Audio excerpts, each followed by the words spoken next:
Much has happened since the last video. Here's the Tardis as it stands now. All three walls are fixed in place, which is pretty darn spectacular.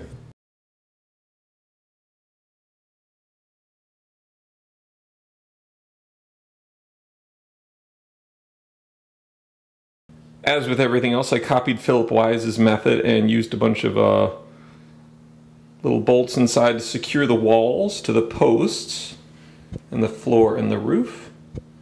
And it works really good. Oh my God. What I'm working on here is prepping the doors for mounting. I just had to knock 3/4 of an inch off each side of the door because that's how thick the plank of wood is that the hinges will be mounted to. There's the hinges that I spoke of. And here's the other door. I guess I'm trying something different on each door.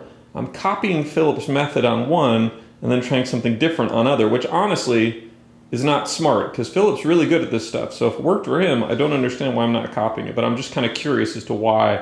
It's not entirely clear why he did it the way he did it, so I'm going to try something a little different on one of the other doors. This is the plywood we picked up for Ewan's build. It's a little different than mine. His is an outdoor plywood, and those are his wall facades in front of it. Should be pretty cool. It's got a little bit of a nicer grain than the stuff I'm using, a little wider, a little more interesting. I kind of like it. I'm kind of mad. This project has involved a lot of jig building to do little specialty things or tasks, and right now I'm building a jig that's going to cut the holes for the joints that are going to go on the doors and wall. For reference, this is the hinge that I'm using for my doors. And this is a bolt that I'm going to use. I actually got 2 of them, and these are going to be for the door with the phone on it so that it can be locked into place but opened as needed. Much progress on the doors. I just got these little hinge things. Mortise, I think the word mortise comes into play here, but I don't know. Anyway, those were done with my router and the jig I built.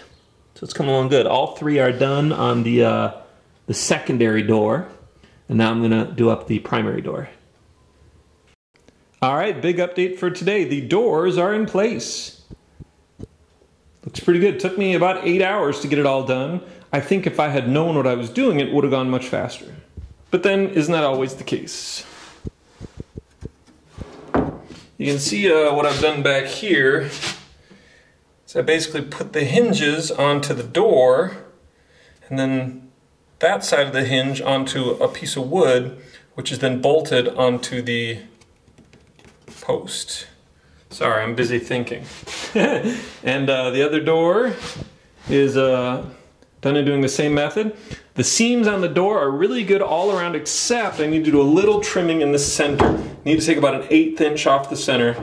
It's a little sticky, but it's really darn nice. It's really close. The seam's pretty darn even. And you know, again, for someone who has literally 0 experience with woodworking, I'm really happy with how close that turned out. The windows are really close to being at the same height. Like I can't even distinguish a difference, so really happy. It just turned out really, really good. I'm pretty darn stoked. With a little front view for you so you can soak it in. Scheisse, looks good.